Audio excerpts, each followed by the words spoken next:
Action, Manoj says. That means it's time to record again. Okay, count and carry the 2. Is this episode 7? Episode 7, he says. I get the positive nod. Yes, episode 7. Well, welcome everybody to episode 7 of the Daily BLP, our daily dive into, what it's like here doing business and in the world, and what, the things we're doing to move and shake.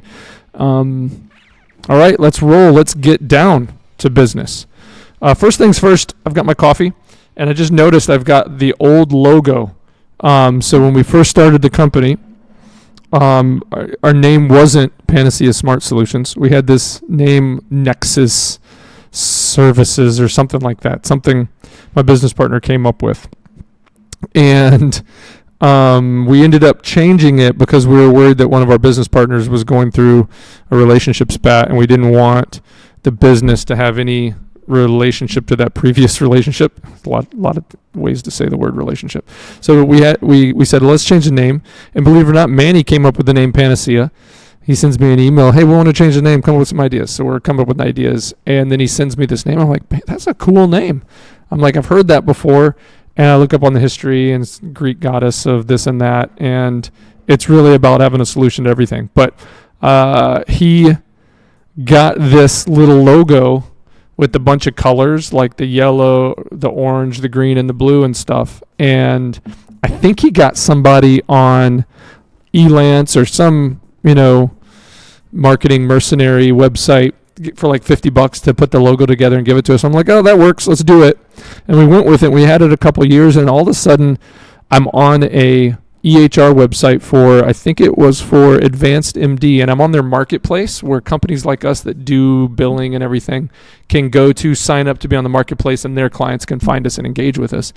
And I found a company that was on their marketplace. They weren't called Panacea Solutions, but they had the exact logo with colors and everything. And that was like, okay, we're changing the logo soon. And then that's when I started thinking of Olivia the Owl and things like that. So a little story that nobody knew about, our old logo. And it's funny, this cup is, from like 2017 when I went on, Vistaprint. That Vistaprint, like where you can like go online, sign up.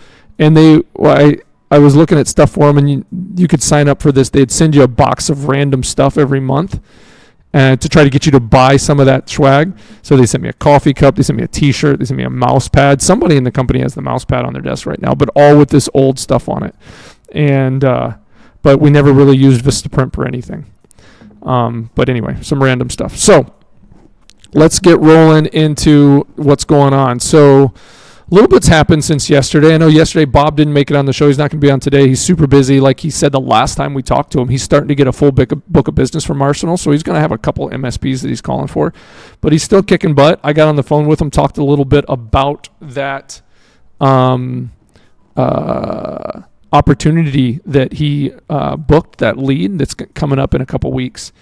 And he was speaking. We listened to that call yesterday. Remember, guys, offline, we listened to that call. So he was speaking to the IT manager, and he kind of took that data on about how many servers they had and VMs and this, that, and the other thing. And it was a little convoluted and confusing. And he was super honest with me because I was coaching him up a little bit. He's like, I didn't know what the heck the guy was talking about because he's real new at IT managed service calling.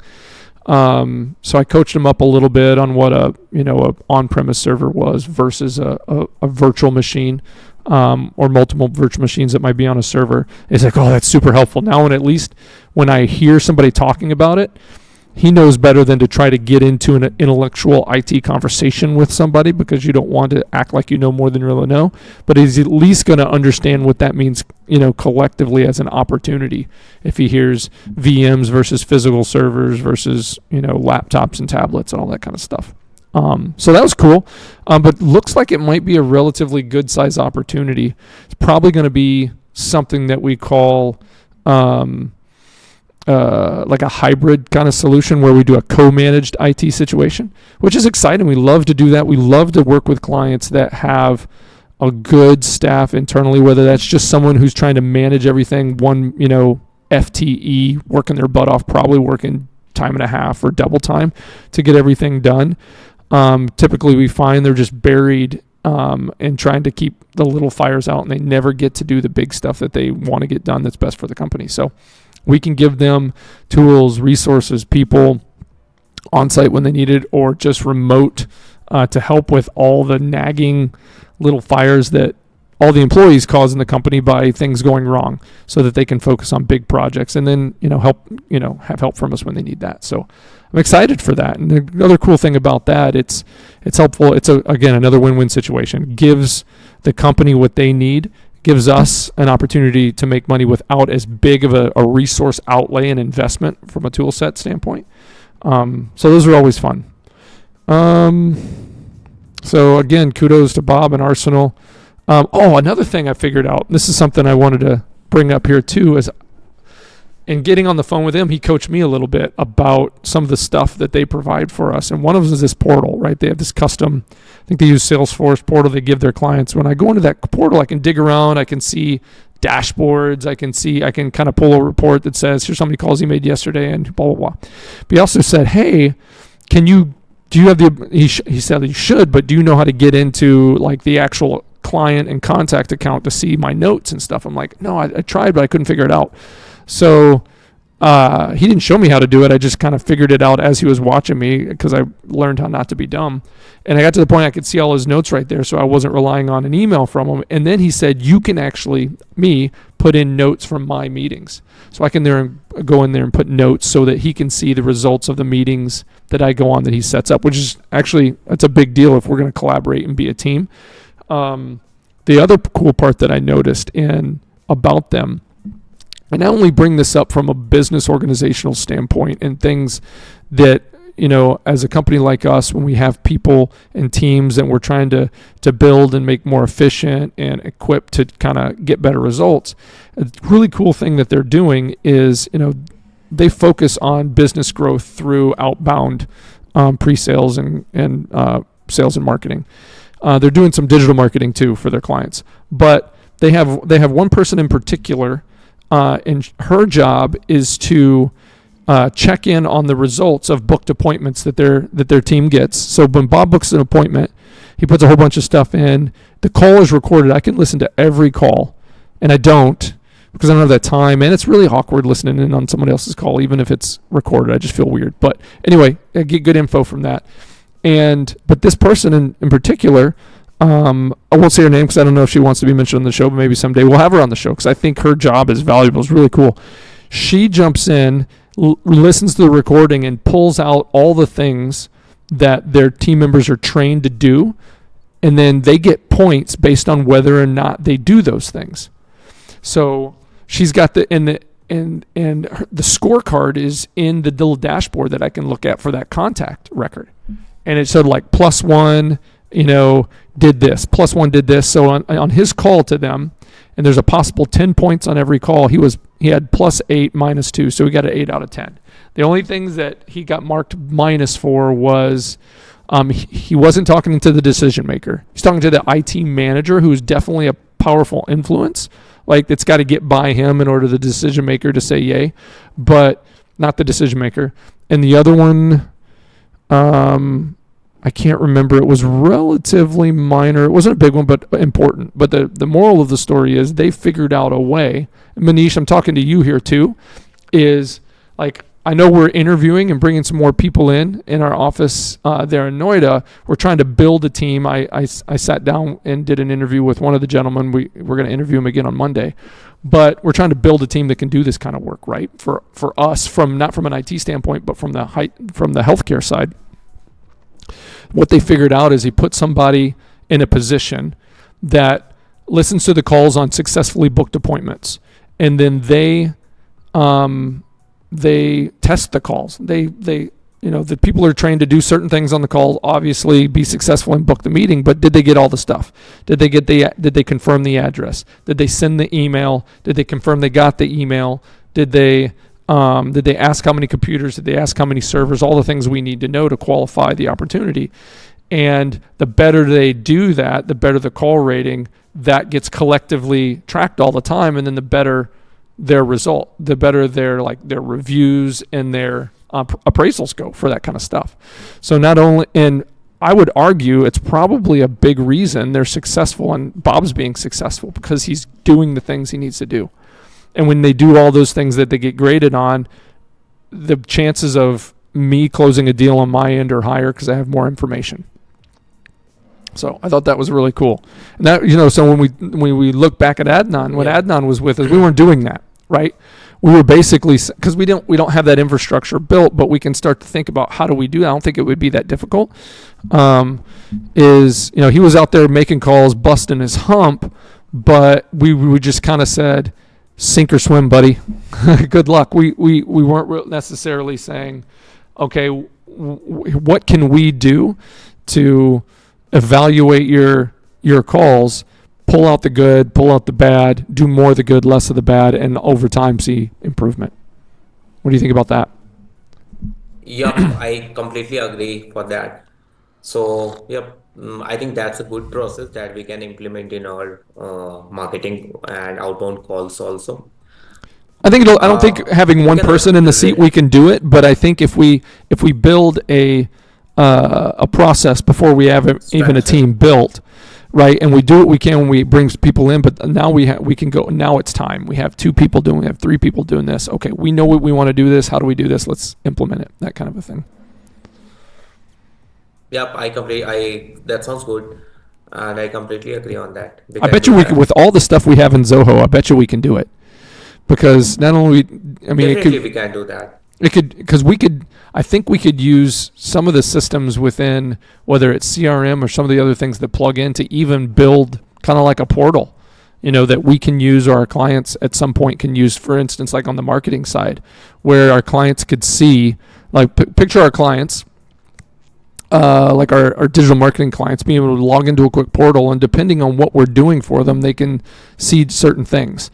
They can see a real time, if they hit refresh, it'll update and it'll show web traffic for today, for the week, for the month, right? Or it'll show SEO score for this month or something. This real time feedback that shows them that, hey, we're actually doing work all the time, because these things change based on the things we're doing.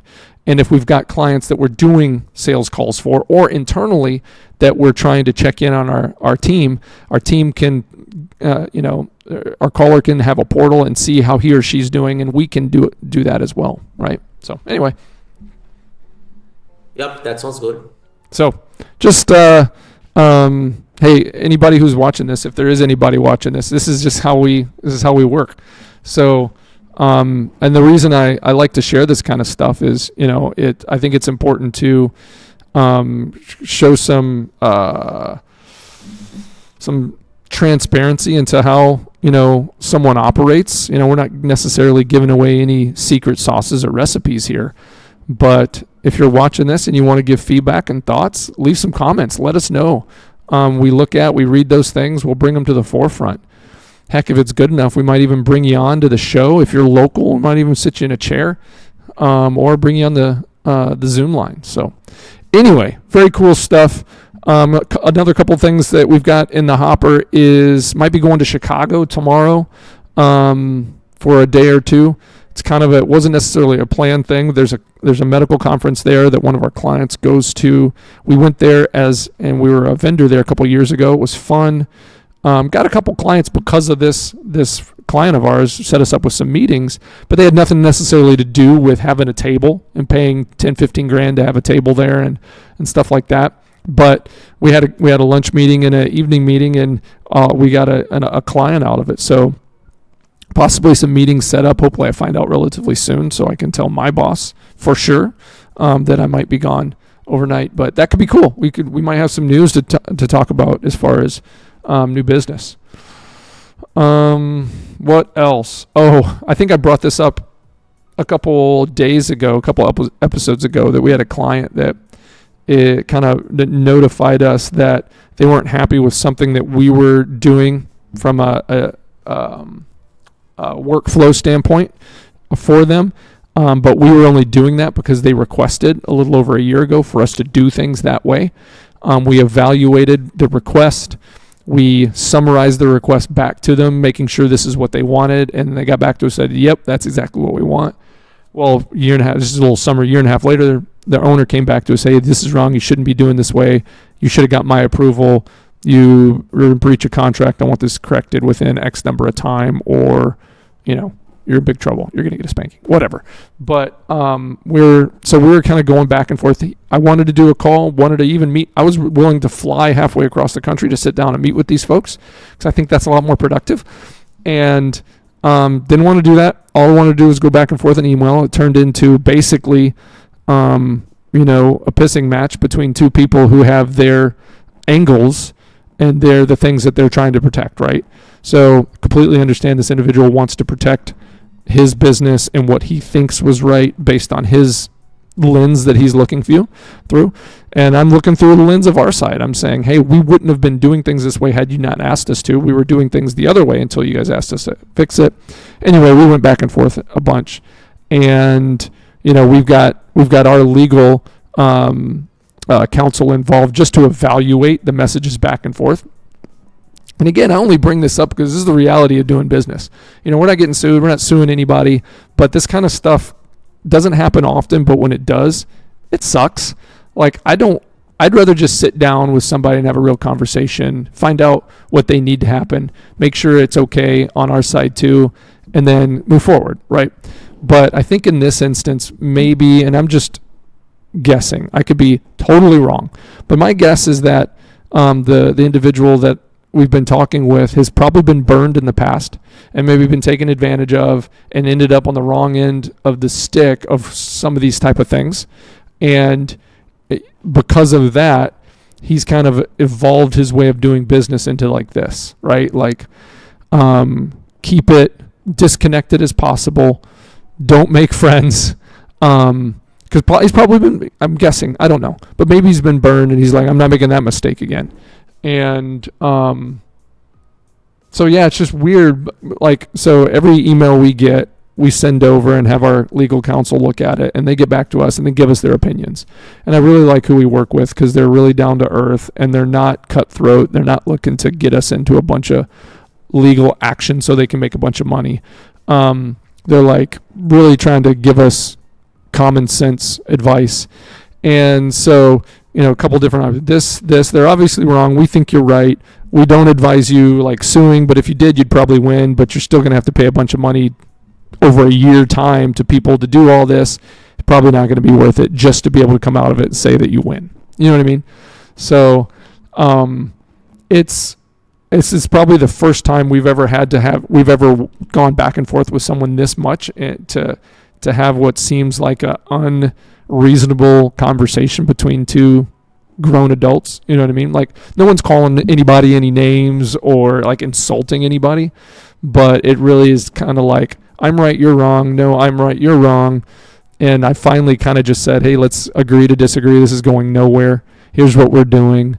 Hopefully that's good enough for you at this point, and we'll see where it goes from here. We kind of think this client is looking to move away anyway, and that's okay too. Another part is, Matt, I don't know if you've ever been through some of this stuff with people before, but it feels like, and I'm very cognizant that feelings often seem true to me, but are not necessarily true. Feelings are very deceptive.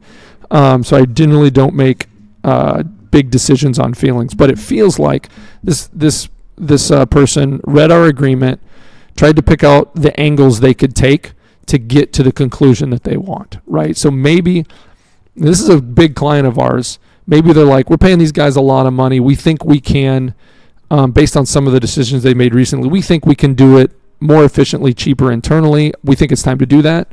It's a great business decision. If that's the truth, and if that makes sense for your business, that's a great business decision. Someone could get on the phone with me or a Zoom meeting or sit down with me and tell me that. I mean, show me the numbers. I'd be like, that sounds like a great idea.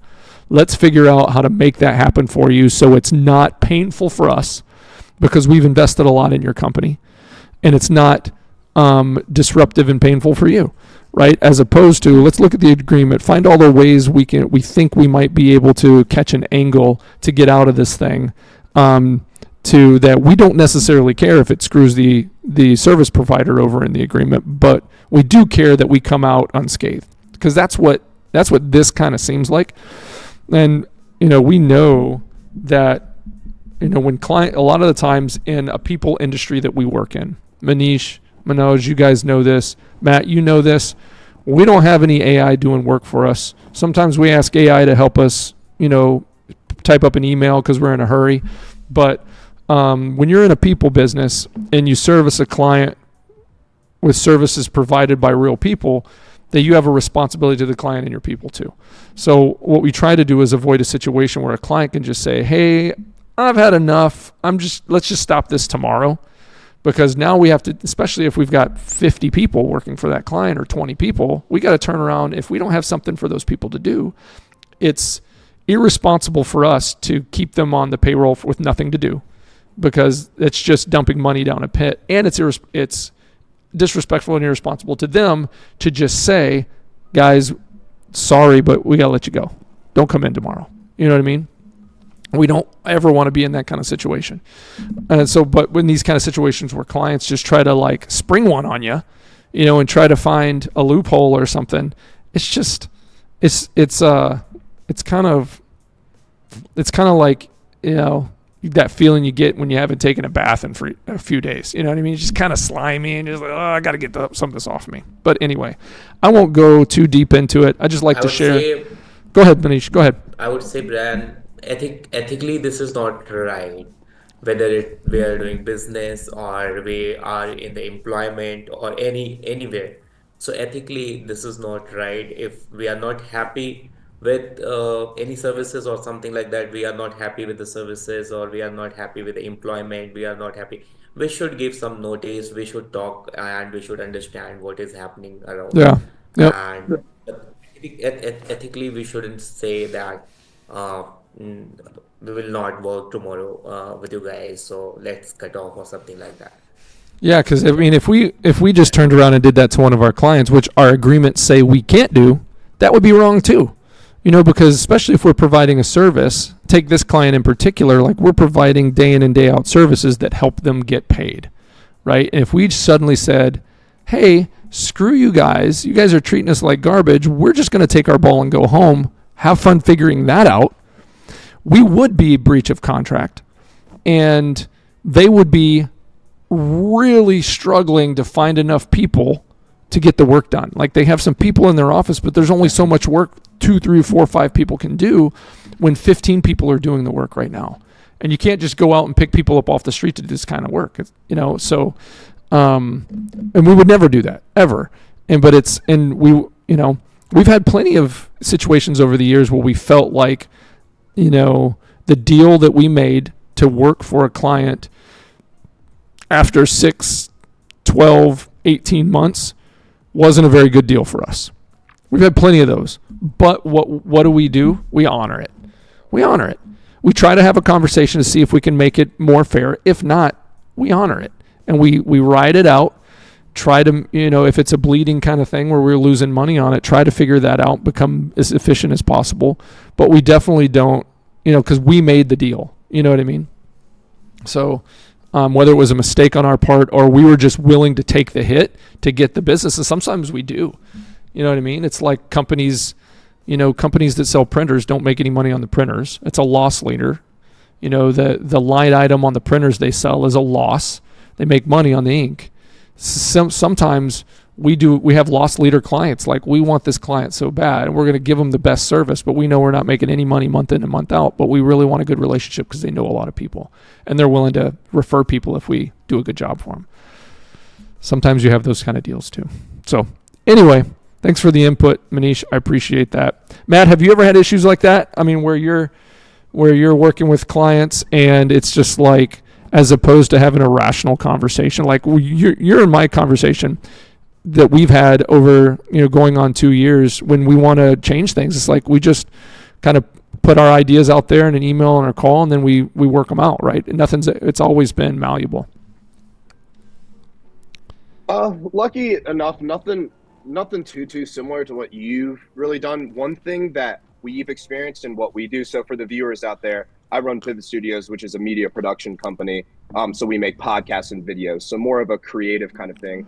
One thing that we have run into is clients coming to us asking for certain things we create, their logos, graphics, all that. And one thing we take pride on is if with Vivid Studios, if you want to leave us, you own all of your stuff, right? Yeah. So what we've seen is some people come to us for a month, let us create all their templates, all the stuff, and then they just kind of leave, and then you look on their YouTube and they're using all of our stuff. Yeah. So that's kind of what I see in our industry more so. Not so much that. One situation that did happen one time though is we used to make motivational videos, and we would upload them to Spotify, the audio. Oh, and cool. What we do with the distribution for that is we would split it with our client. And one time, I went on to our distribution center, and we've since switched because of this reason, and our percentage was just gone. And so, he had paid us to do it. We had made a certain deal for it because we had made the price lower because we had a commission percentage on the views of it because he was somewhat of a social influence. And one day we went on and our percentage was just gone and there was nothing really we could do about it. So that's kind of the situations we see in like the media space, I guess you could say. So what have you done anything to kind of help cause we see some of that too from a standpoint of when you're talking about people come in, they want the dirty work done. And once because the dirty work is grindy and it can be expensive and they want that dirty work done. And then all of a sudden, either things seem good now, we want out, or, find a reason to get rid of you. So what have you done in kind of the podcast and media space to combat that? Yeah, the one thing that we've done is really vet our clients a little more and really make it a partnership.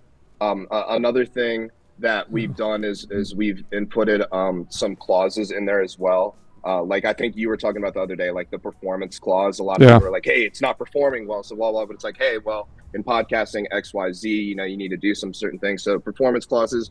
But other than that, honestly, there's really not too much you can do to combat it because we're not, the way we work it is we're not really locking people into 6-month contracts. Yeah. The way we're able to do it is say, hey, if you want out, you can have out. And I think that's most of our value proposition. So I think the most way we've really combated is just try to vet our clients as best we can to really let them know, like, hey, we're a partner with you. We're in for the long haul, because we really don't like to put too much pressure on them. We don't really like to lock them down, kind of like what we were talking about the other day, kind of trust but verify.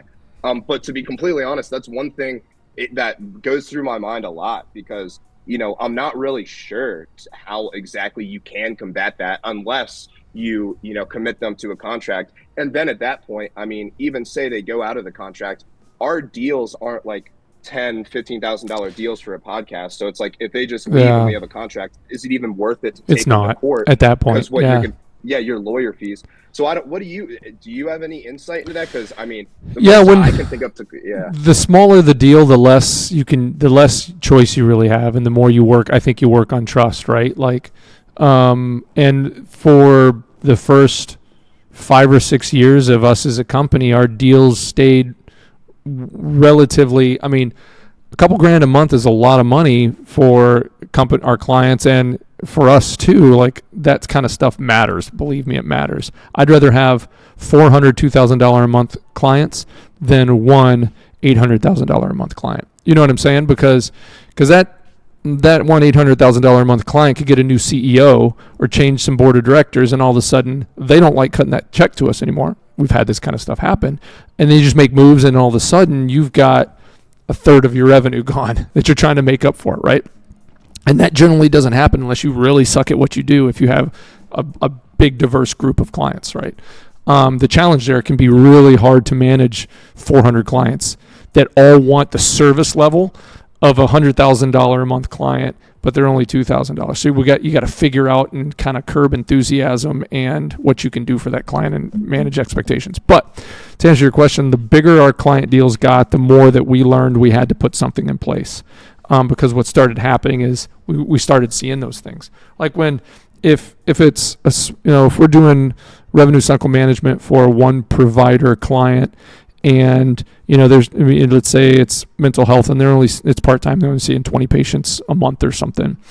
We're not billing them for very much every month, and they're not billing us, and they're not making that much money a month. So couple things that we've done to help with that is we try to do at least a year deal We prefer like a 3-year deal with clauses like if we're not performing or we're not doing things the way if we're doing things that are affecting your income negatively, we're not necessarily responsible for income loss, but you can tell us to take a hike because we're not doing a good job.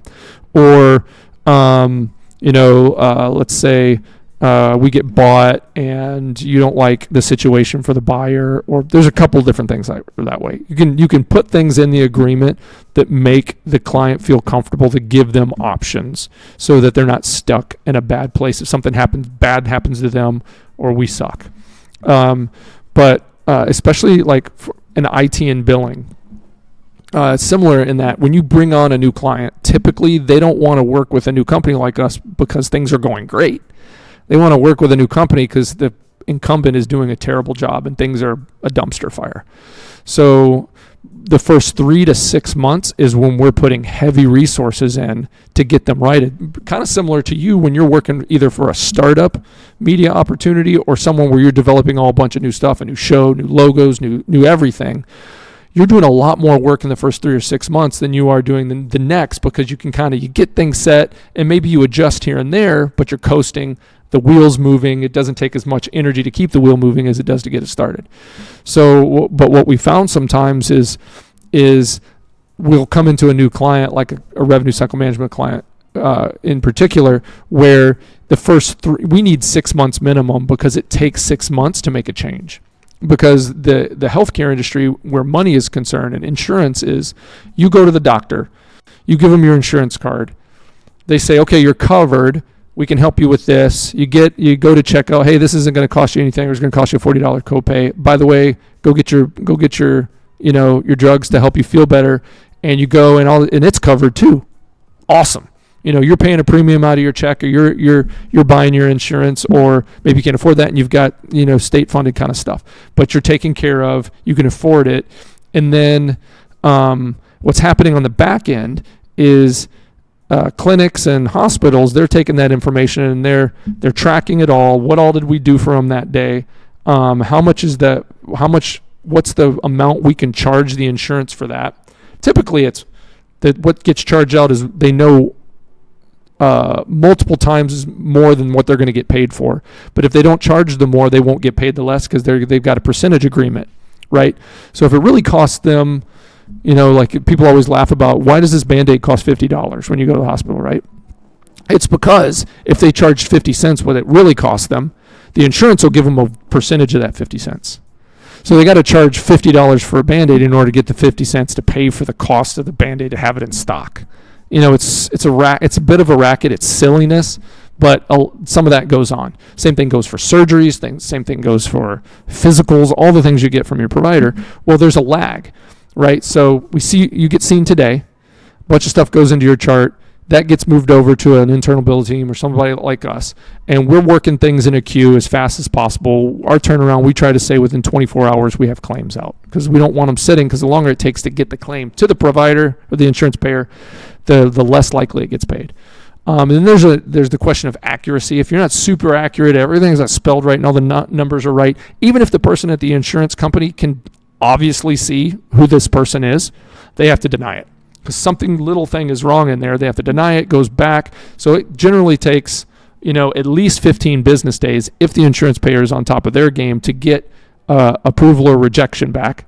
So we get that rejection back, and then we've got like a few days to get on top of that, find out why it was rejected, check their portal, find the reason, fix it, call them, sit on hold, fix it, eventually send it back to them. They might reject it again. So sometimes 30, 40, 50, 60, 90 days or more to get a claim paid, depending on the type. And insurance payers every year find new ways to deny and delay, even though they know eventually they're going to have to pay this. Legally they have to pay because of whatever coverage is. But they'll deny and delay, hoping that a small practice with one doctor with their wife running the business doesn't have time, energy, or even think it's worth it to try to get that money. That's why there's this lag. So when there's a mess and we come in, it can often take 6 months to fix the mess, because we've got to go back to the stuff that hasn't gotten paid, figure out the stuff that needs to get paid, and then you don't see you don't see the change until quite a ways down. And if we don't communicate that or protect ourselves, after 3 months, someone might say, hey man, you guys said you're going to, improve things by 20%.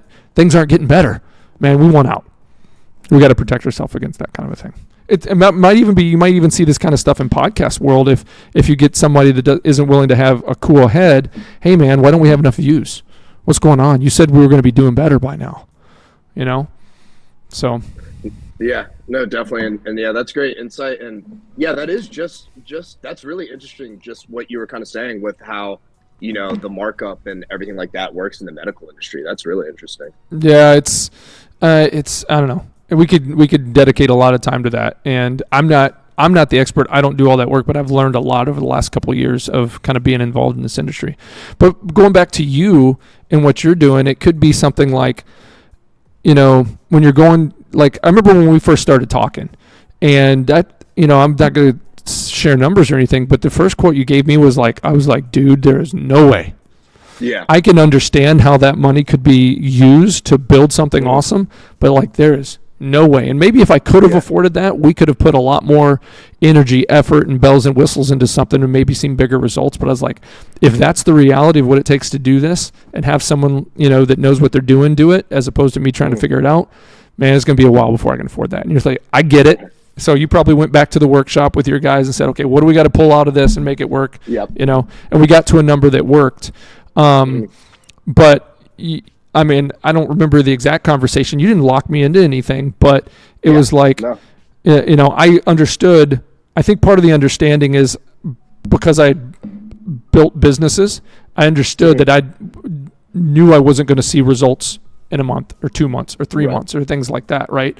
And, so I didn't go into it think I'm just going to dip my feet in the water for a couple months and think I'm going to strike gold, and I think sometimes people might do that. So whatever, maybe there's a way as far as the initial conversation, or I don't know. The last thing you want to do is make someone feel like they're locked into something, but sometimes you got to be like, hey, understand we might not get to this first, goal for 6 months. And if you don't have the budget or the ability or the means to get you there, maybe it's not a good idea to even get involved, because you're going to put so much time, energy, effort into those first few months. Exactly. Yeah. And that's why I try to always just work towards like how I go and how I just operate in business is just go towards transparency as much as I can. Just let them know, just say, hey guys, like, if you're going to be in a podcast, and this is what I try to tell people, it's a long game. You're not going to see this right away. So if you're not prepared for that, maybe we're not the guys for you. So no, yeah, that's a great point. And that's why I always try to just be as transparent as possible. I think that's all you really can do at a certain point. And what I do is I don't really lock them in, but what I do try to do to encourage people to stick with us for a long time is I'll say, hey, here's your price month to month. But if you commit to us to 6 months, then I can bring this price down to here. Yeah, that's a great way to go. Yeah. Yeah. Yep. So not really locking them in, but saying, hey, I'm going to put in work. You're going to put in work. I can get this price down, but you're going to have to give me this as well, because, I need you for at least 6 months. Like, you can't just expect a podcast and dip off after 2 months. I mean, that's just that just doesn't work. So that's what I try to do. Just try to be transparent. And like you said, just really trying to vet these clients and just really trying to understand what their goal is. And at the end of the day, it is a lot of trust, and that's what business is relationships and trust. And so sometimes you gotta take those L's now and then too. Yeah, for sure. I'll tell you what, over the last, like I said, we're going on 2 years of working together. You've always been easy to get a hold of. You've been responsive. I've never felt like you were ignoring me, especially when I was late paying my bill. I felt like we were really close friends at that point in time. No, I'm just kidding. I'm a knucklehead like that sometimes, but because I don't pay attention as much as I should. But no, it's been great working with you. Like, and creatively, when we want to make adjustments, you've never taken things like, whether you've always taken any kind of criticisms that I've had collectively. It was like, okay, yeah, I see that. What can we do to do that? When I had this idea of kind of adjusting the way we do the BLP, you were like, I'm down. Let's figure it out. It wasn't like this hard, oh my God, no, we can't do this. This is going to be bad. It's kind of like what I'm dealing with now with one of our clients. It's like if they were to just come to us and said, "Hey, man, we need to sunset. What's the let's get together and figure out a way that works for both of us." Man, I would have been like, "It sucks that we're gonna lose you, but let's do it." You know what I mean? So anyway. No, yeah. Cool, that was fun. Brian, and likewise, it's been great working with you, and the BLP is a great thing, and yeah, just we're keeping. I love you, man. I love you, man. This has been awesome, man. Yeah. Anyway, a couple things. I know we're probably getting over a little time. Couple things I wanted to put out there real quick. Manish and Manoj, we've been doing some fun stuff. We're getting ready to launch a new website for our marketing division. Panaclix is out there. And we're making some changes to that, and we're still playing with some of the content, some of our price points. I think we're going to do some exciting stuff. And I think one of the things before you jumped in, Manish was showing me some stuff that you guys have been working on. Love it. Just we'll get to put our heads together and get it to where it needs to be. What I'd really like us to do is look at the way things are doing, like competition is doing it in our space. Like smaller-ish, quasi-boutique level digital marketing. And what can we do to shake things up? What can we do? Not necessarily to give so much value away at such a low cost that no one can keep up. Is like, let's get creative on how to do something. And I think some of the stuff we're going to talk about will be that way. But let's kind of shake things up a little bit, because everybody kind of does it a certain way. A monthly retainer, a flat rate, or this, that, or the other thing. But if we can figure out a way to do something that no one's doing yet, eventually people will catch up, but it might take time. And that could really help with bringing some new business in. What do you guys think? One thing I've seen is just for boutique firms is kind of saying like, hey, we'll do this social media for you for 2 months, and if we don't get XYZ, we'll give you your money back. I think that might be some boutique firms might do that, but I've seen like, hey, we're so confident in our work. What are your goals? And then maybe talk to them about their goals. Say, cool, we'll do 2 months of content for you. If we don't hit your goals, we'll give you your money back. And I mean, who's going to say no to that? Maybe so, yeah. Or if we say we'll do, because it takes marketing's very similar. Like what we know, guys, is like sometimes it takes a year to start getting inbound things happening if you're starting from ground zero, right? Now, depending on how many levers you pull and how much weight you put behind those levers and budget, you can speed that up. But if we're just talking straight SEO, straight, guerrilla tactics, as opposed to paying Google a bunch of money for ads and things like that, it takes time, and time is money, right? So, but maybe because we were kind of thinking of some stuff months ago, but maybe something on that. I like what you're saying, Matt. Is like, maybe we say it's okay, give us X amount of time to get to a goal that we both agree you need to get to. That's not ultimate, but it's like traction. Like, man, if this could happen, we could see how it could snowball. Okay, so what would that look like? And then how long do we think we could normally get there consistently, no matter who the client was? And what if we could do that for nothing? What if we could do that for nothing? Now, nothing is tricky because if the client isn't invested in it, they tend to not care as much.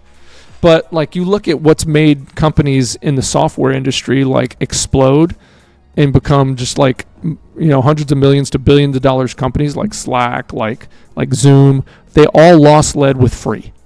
They basically gave away the golden goose, and that they could have charged for, but they gave it away for free, and they didn't start charging until like big, huge enterprise clients needed like fancy security and things to like lock things down with. And still they do those things for free. And it's like, but what if we could get somewhere for free? Like, and not necessarily in that range, but let's say 90 days, we're going to do these things. And if we hit this goal, you agree by signing this pre-agreement, you'll stick with us for a year at this rate.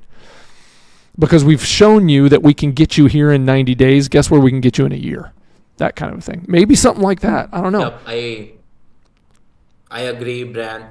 But know what is the marketing plan of Google? What's that? So they started take over the world, marketing with a free Gmail accounts. Mm-hmm. So yeah, they started their marketing with a free Gmail account, and their end goal is to send Google, like sell the Google ads to their target audiences. Okay. And now the Google's biggest revenue model is Google Ads. Yep. So I completely agree. We can offer something free, and in And this now those ads marketing show up in domain, the email, in free Gmail. There's like ads and everything in there now. exactly.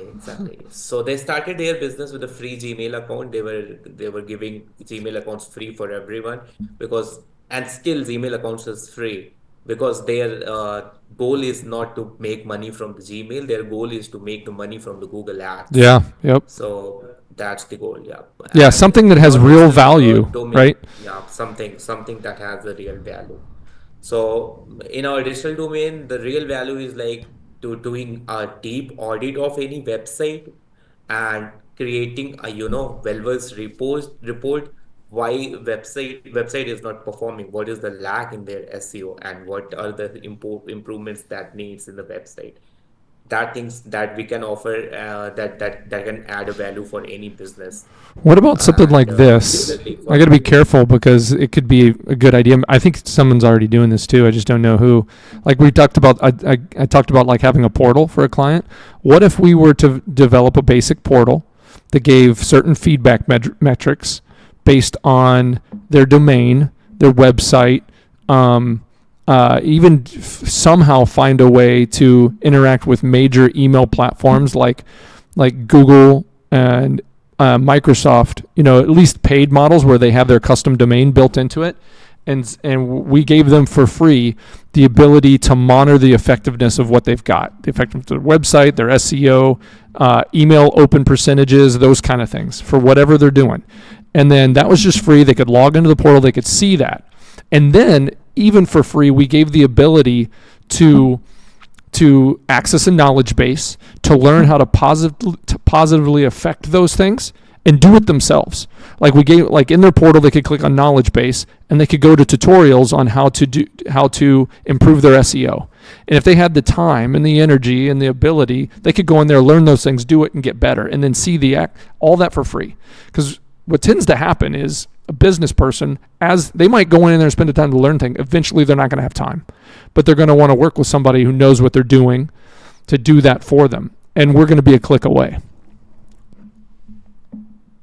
I think that's a great idea. That's a kind of marketing SaaS. Yeah.